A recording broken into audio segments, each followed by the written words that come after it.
Hello and welcome to my ranking of the 20 best bosses in the Souls series. This is a video that I have been dying to make for a long time. These games are rich with excellent RPG storylines, environments, lore, and so much more, but for me, the element that remains the most exciting is the boss fights. Over the years, FromSoft has given us some of the best in gaming and also some of the worst, but that's a topic for another day. Today, I'm going to be listing my top 20 bosses across all 5 games. That's right, we're talking Demon Souls, Dark Souls 1 through 3, and Bloodborne. I'm not counting Sekiro, and that's for 2 reasons. Number 1, I haven't played it. I know, I need to do that in the future. But also because while it may follow the same basic skeletal formula that FromSoft's other games use, I personally think it would feel out of place to include it on the list. Please remember that this is just my opinion, but as always, feel free to post your list down in the comments. Before I get into the core list, I wanted to give some honorable mentions considering there are so many great bosses in the series. I'm not going to go into depth on these, but here they are. It was really tough for me to exclude these, but this is the top 20 out of over 100 bosses, so not everyone can make the cut. Alright, with all 8 of those honorable mentions out of the way, let's jump in with number 20.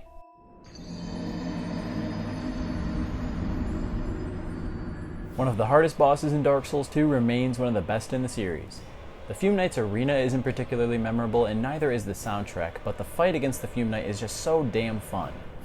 I suppose you could say he's one of the few bosses in Dark Souls 2 in which it feels like you're facing a truly formidable knight rather than just another exploitable AI bot.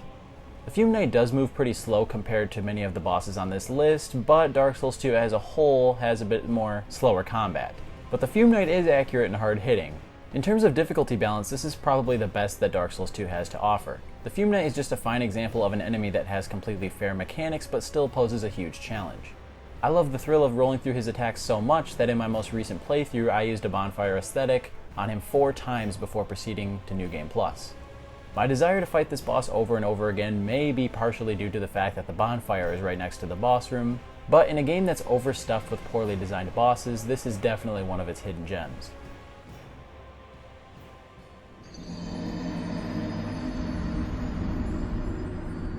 The granddaddy of all bosses in the original Dark Souls is no doubt MANUS.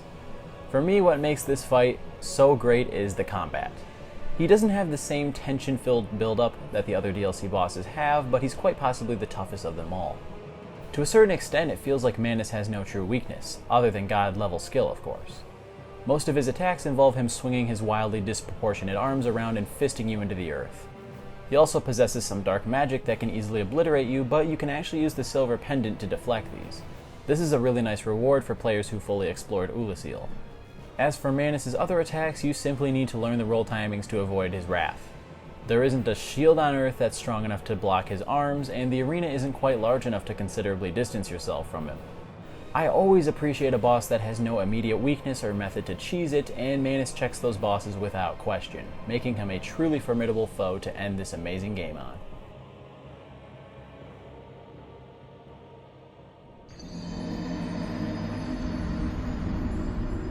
If there's one boss in Demon Souls that oozes badassery, it's definitely FLAMELURKER. This boss truly lives up to his name in that he occupies a hellish landscape with smoldering lava that can damage you if you even come into contact with it. The beast himself also inspires a sort of ferocity that I can't say I've seen in many other bosses.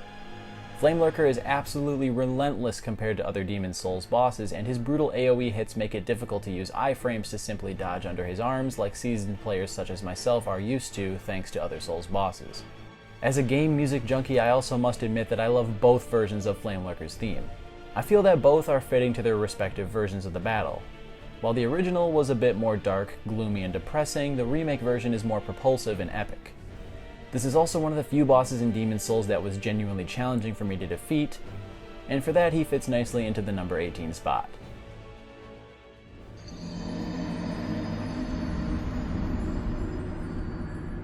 This might be somewhat of a controversial pick, or maybe the somber tone of the intro cutscene just hit me right in the feels. I don't know what it is, but I love this fight. Is it difficult? Not really. Whether you choose to shoot ASTRAEA from afar or bring down Vinland and drive the Maiden to commit suicide, it's nowhere near the top in terms of difficulty.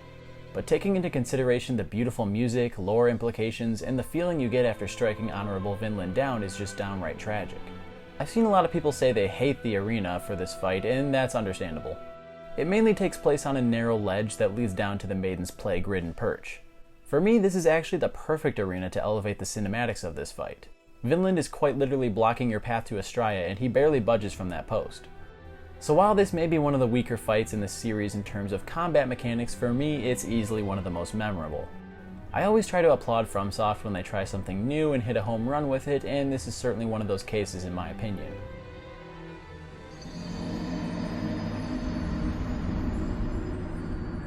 I know a lot of people will probably expect this guy to make it much further, so right off the bat I'll say that what keeps Nameless King from making it higher on the list is the first phase of the fight. It's cool that you're fighting one of Dark Souls 3's best bosses while he's riding a dragon, but the constant need to change your camera angle in order to see what the hell the king is doing is a nightmare. Thankfully, Phase 1 ends with a really cool but sort of sad cutscene. As for Phase 2, it's one of the most splendid experiences in the entire series. While I have to say that this is a boss that becomes far easier once you've learned his attack patterns, I've always found his moveset to be quite unique. The Nameless King's swings are slow and well telegraphed, but the windups take so long that most players will actually roll too early and get subsequently two-shotted by its hard-hitting Dragon Slayer spear. This is a nice way to switch things up after the many fast, agile bosses that precede the king in Dark Souls 3. I do feel like his difficulty is a bit overhyped, but between the beautiful landscape to the actual entertainment value of the fight, I'd say this is easily one of the best optional bosses in the entire series.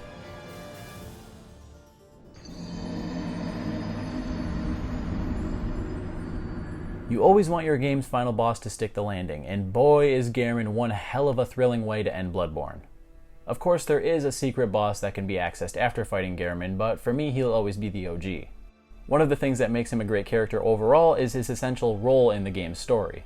Gramps is in the hunter's dream throughout your whole journey, and his dialogue and backstory explain the entire history behind the sport of beast hunting.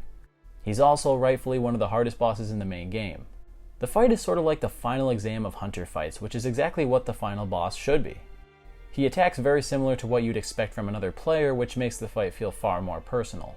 Much like human players, he can switch between one-handing and two-handing his weapon, can parry you, and even does a fair bit of dodging your own attacks. As if that's not badass enough, you can actually just submit your life to GEHRMAN to end the game before you even fight him.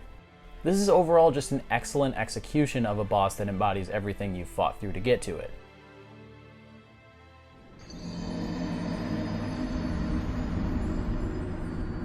If there's one boss in the series that I still do not feel confident in fighting, that's Pontiff SULYVAHN. Being around the midpoint of Dark Souls 3 means that this is likely the point in the game where most players hit a major brick wall. Dark Souls 1 and 2 both did this as well with ONS and Smelter Demon respectively. SULYVAHN's moveset is similar to that of the Pontiff Knights you've been facing in Irithyll of the Boreal Valley, but much more aggressive and hard-hitting. Even for a hulking enemy, this boss moves ridiculously fast, which teaches players never to use distance between you and the knight as an excuse to feel safe. During the second phase, SULYVAHN adopts one of the coolest mechanics introduced in Dark Souls 3. He creates a doppelganger of himself that shows you exactly what the boss himself is about to do. The caveat is that this clone can still hit you, so you need to decide whether or not it's worth killing him. However you go about taking him down, I have no doubt that this is one of the coolest and most aggressive bosses in Dark Souls 3.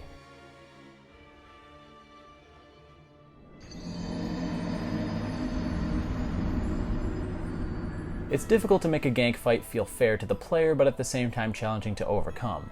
Thankfully, this secret boss in Dark Souls 2 represents exactly that. The Darklurker fight starts out fairly easy. It's more of a tool for players to learn his moves before the chaotic second phase begins. At this point, the boss splits into two identical copies that form one health bar. Darklurker requires a lot of multitasking, but I personally just really enjoy running about trying to find windows to attack. Once you get good enough at recognizing the tells for each attack, it's not horribly difficult. But what is horribly difficult is when the two halves decide to be assholes and move to opposite ends of the arena. Not being able to see both of them at once puts you in extreme danger during their deadly projectiles. This is why it's important to be as aggressive as possible during the first phase so that you don't have to sweat as hard during the second. Some people might find the Darklurker to be more frustrating than truly fun and challenging, but personally I enjoy the challenge and I think it's totally fair. It's just a shame that you have to go through so many extra steps to access this excellent secret boss.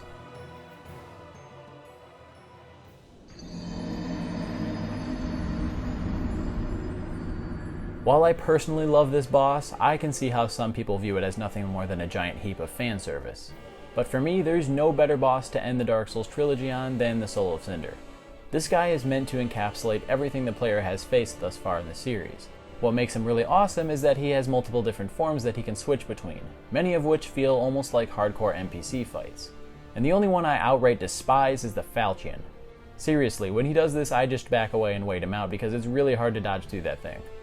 Once you finally do defeat the Cinder-ridden GWYN imposter, he rises again, not only to adopt GWYN's moveset, but also a revitalized version of his theme. For anyone who's played through the entire series, this is a moment that is damn near eye-watering and serves as a love letter to longtime fans.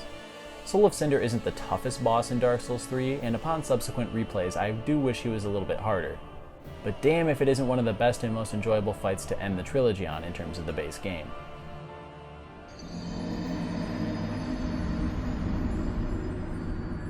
I don't think it's a controversial opinion that SULYVAHN is the best boss in Dark Souls 2.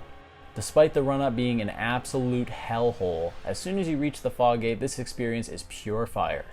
Upon entering, you'll find the knight meditating with his katana in hand. From the score to the mechanics itself, this is one of the few bosses in the game that feels truly epic. SULYVAHN has varying timings for his thrust attacks, making him feel like a larger-than-life character whose goal is to test you for weaknesses and take you down when you think you're safe.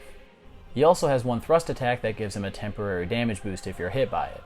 This is a brutal way to add difficulty to the fight, but it ensures that only those with enough skill can defeat this memory knight. Just as a fun fact, if you manage to beat SULYVAHN without taking any damage, he actually impales himself with his own katana, unable to accept his defeat at your hands.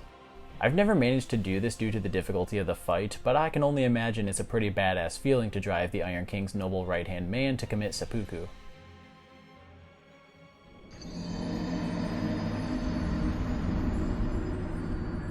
Never has a boss felt more elegant and effortlessly deadly than the Dancer of the Boreal Valley. This lovely lady was named the Dancer for a reason. Fighting against her quite literally feels like a violent form of dancing.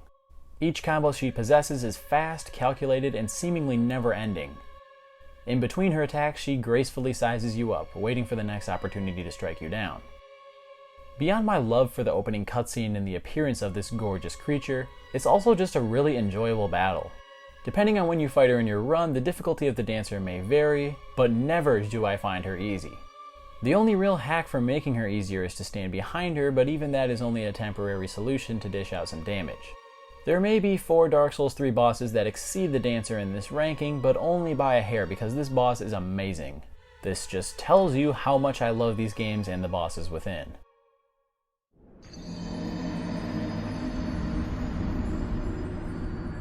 A rather tragic boss thanks to her lore, Lady Maria was GEHRMAN's apprentice when he took up beast hunting as a hobby. It's suggested that she was behind many of the gruesome experiments seen in the research hall as you make your way up to fight her. GEHRMAN had such a love for her that he created a suspiciously fashionable doll in her image. I'm sure nothing weird happened between those two behind closed doors. What's awesome is that the fight against Lady Maria is actually quite a bit harder than GEHRMAN, at least in my opinion. She's one of the most skilled hunters in existence, so there's no denying that taking her down requires a great amount of skill. Like many of Bloodborne's best enemies, Lady Maria behaves like another player, making the fight feel personal and quite evenly matched. After some time, she eventually impales herself on her own blades to enchant them with the power of fire and blood. It's at this point that the fight becomes truly badass, with giant gusts of flames and streams of blood adding extra range to her melee attacks. I absolutely love it when a boss fight slowly crescendos until it becomes outright chaotic. Facing Lady Maria is just absolutely exhilarating, and I always look forward to it on repeat runs.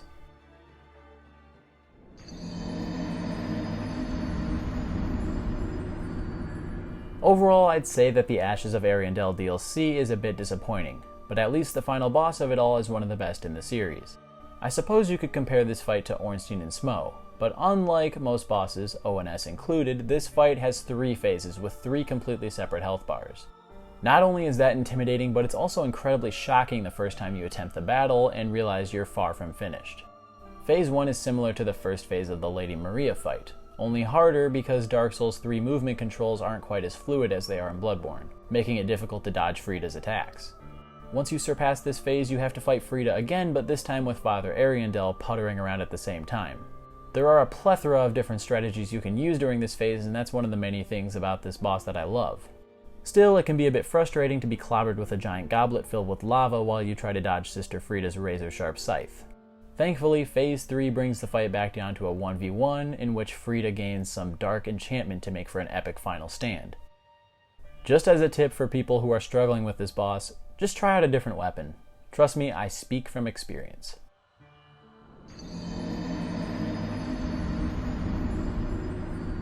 The best boss in the main game of Dark Souls 3 is undoubtedly the Twin Princes for me. First and foremost, the music that plays during this fight may just be my favorite in the entire series. It contributes in large to the tone of the fight and the tragic nature of the fall of these two princes.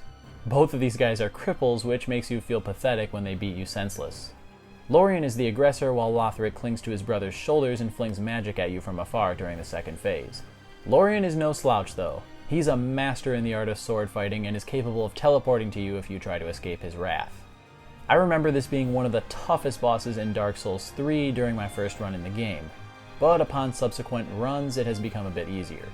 Still, I never get tired of watching those amazing cutscenes with that epic music in the background as I square up against the true defenders of Lothric.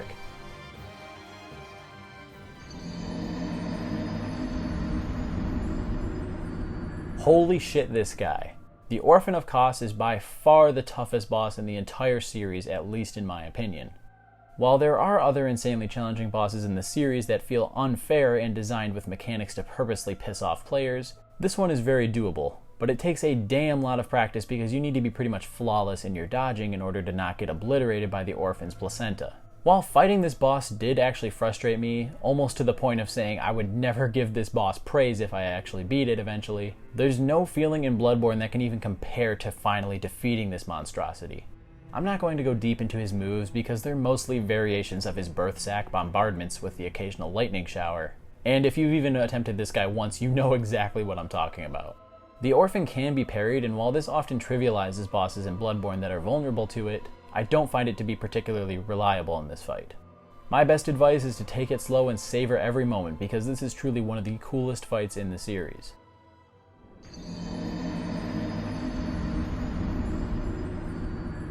FromSoft has given us plenty of dragon bosses, but MIDIR ranks among the best of them. I love how well built up this boss is as you periodically encounter him through the ringed city before dropping down to finish him off, which mind you is no easy task. Upon first entering the arena, this fight seems nearly impossible. How could anyone possibly defeat such an enormous beast with such an enormous health pool? What makes the fight all the more badass is when you discover that the head of all places takes the most damage. Yup, that's right, you basically have to stare down this 250-foot beast in order to take him on. Some of his attacks are more flashy and intimidating than genuinely threatening to the player, but plenty of them are truly deadly and require excellent dodging skill. Let's face it, no shield in the entire realm of souls can save you in this fight. You may be able to survive some of Midir's fire breath with a shield that possesses enough defense, but you're otherwise at the mercy of his massive arms and jaws. When it comes to giant dragons and monsters, it's just so satisfying that FromSoft was able to give us such a perfect boss to end the Dark Souls 3 DLC with. Well, I guess it depends on what order you fight the bosses, but nevertheless. While fights like the Ancient Wyvern attempted to simulate spectacle by making the player feel like an action star, this boss genuinely crafts you into one.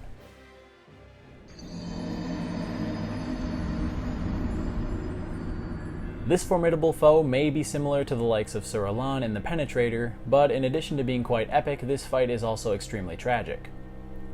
According to the lore, Knight Artorias and his honorable hound Sif were once sworn to snuff out the Abyss. But when you finally face him in Ulasil, he has become corrupted by the very thing he was sworn to destroy. From his screams of anguish to the musical score, the entire atmosphere of this fight very much adds to the somber tone. Just because he's lost nearly everything doesn't mean that Artorias doesn't put up a good fight though.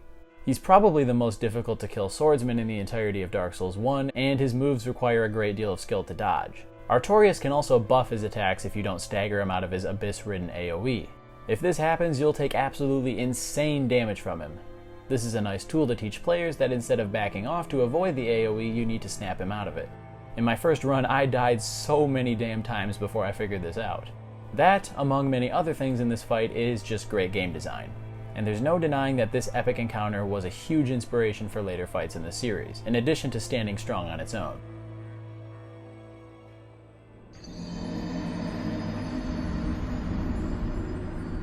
Probably the most famous boss in the entire series, ONS is the infamous duo that resides in Anor Londo and is responsible for many players straight up giving up on this amazing game. Like Darklurker, this is just one of those cases where FromSoft managed to catch lightning in a bottle with a gank boss. No pun intended. What makes this fight work for me is that Ornstein is a fast and agile warrior that doesn't hit too hard but will absolutely crush you if you don't stay ahead of him, while SMOUGH on the other hand is a slow, heavy-hitting executioner that struggles to keep up.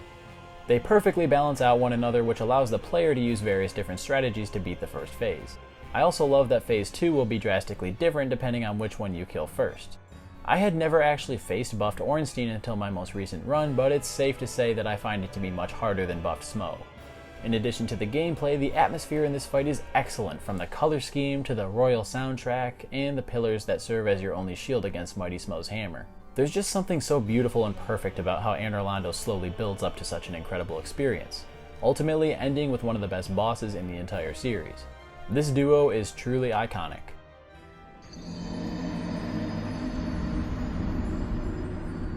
This fight is just pure awesome. It's like the soul of CINDER on steroids with less fan service and more originality. First off, the arena that you fight Slave Knight GAEL in is absolute perfection. The music is perfection. His enormous health pool rivals even that of MIDIR. This is the true culmination of Dark Souls and all of the various masterpieces FromSoft has given us to build up to this. Very few bosses in the series have 3 distinct phases, but similar to Sister FRIEDE, GAEL has multiple forms, each with completely different abilities and demeanors. Whether he's jumping around like the blood-starved beast, or raining fire on you with his repeater pistol, or even leaping across the open field with all the might of the Nameless King, you always need to be on the top of your game. Especially considering this is one of the longest fights in the series. Like several other of the top picks, GAEL also has an epic mid-fight cutscene that serves as the cherry on top of an already perfect boss fight. If you haven't played through the Ring City DLC, I promise you, fighting GAEL is well worth the cost.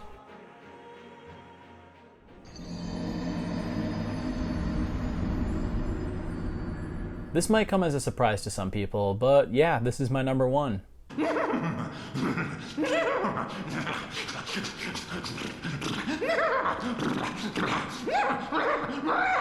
Oh, where to start? Ludwig is really everything that I want in a Souls boss. He has 2 different phases, each with their own challenges and different movesets, incredible lore made even more satisfying by the mid-fight cutscene, and he looks like something straight out of the deepest, darkest corner in Lordran. It's a tough fight for sure, but not outright frustrating like the Orphan of Kos or Lorenz. Ludwig rewards players who have practiced fighting Bloodborne's many Lovecraftian beasts and swordsmen alike, with both phases representing the best of both worlds. The arena and surrounding nightmare present the player with a literal pool of blood, which is quite fitting for the first area of the DLC. And I can't talk about this boss without mentioning the incredible soundtrack, which definitely rivals the Twin Princes for my favorite in the series. It's no secret that Bloodborne just might be my favorite game ever. And epic fights like Ludwig that keep your adrenaline rushing from start to finish are absolutely representative of why I love it so much. While many of the bosses on this list are outright perfect in my eyes, Ludwig is the one that I personally look forward to fighting again the most. And that's what lands him right here at the top spot. Before I sign off, I want to thank you for sitting through this video. If you enjoyed it, I'd greatly appreciate you leaving a like, and be sure to post your top 20 in the comments. I'm really interested to see which boss everyone loves the most. Thanks again for watching, and I'll see you guys in the next one.